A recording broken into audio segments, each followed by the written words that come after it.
If you drive down any street in India today, the cost to fill your tank looks perfectly normal. The numbers on the local petrol station sign haven't moved in months.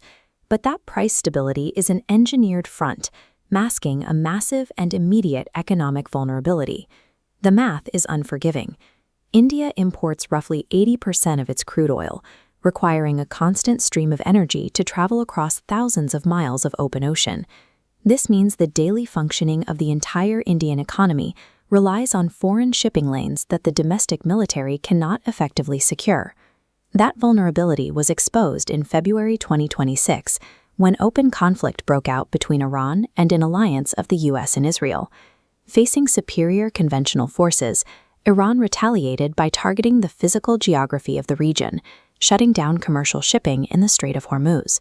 This single waterway serves as the primary bottleneck for 20% of the entire world's daily oil supply. For India, the exposure is extreme.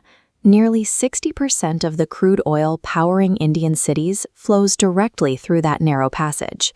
Within days of the initial strikes, maritime traffic through the strait plummeted by 70% as commercial vessels refused to risk destruction. Overnight, the most critical artery connecting the Indian economy to its energy source was severed. If the Gulf is burning and global shipping has ground to a halt, the price at this local pump should have surged weeks ago. This chart shows the annual average price of Brent crude oil. Look at the far right.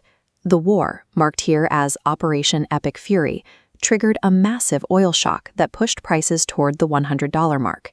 The local prices are only stable because the government and oil marketing companies are quietly eating the difference, absorbing a loss of nearly 24 rupees on every single liter sold to prevent civil panic. Subsidizing every commute, delivery truck, and tractor in the country is a strategy that is rapidly draining the national treasury. This policy is merely buying a few weeks of quiet before the financial pressure becomes impossible to contain. Eventually, the treasury will hit its limit. The government will be forced to stop absorbing the losses, and the protective shield will fall away. At that moment, the true cost of crude will hit the consumer. Estimates put the incoming price between 120 and 140 rupees per liter. A sudden spike of that magnitude threatens to shatter the average Indian household's survival budget. The damage ripples through the entire supply chain. As diesel costs spike, freight expenses follow, pushing food inflation well beyond central bank target levels. The agricultural sector faces a secondary crisis. Over 40% of India's urea and phosphate, the fertilizers required to maintain crop yields, is also sourced from the blocked region. This is compounded by a human crisis. Over 220,000 Indian nationals have been repatriated from the Gulf as they flee the escalating conflict.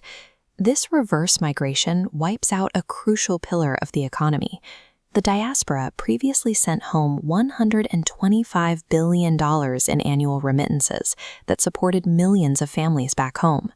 Losing those remittances crushes the rupee's value, making every barrel of foreign oil that much more expensive to acquire.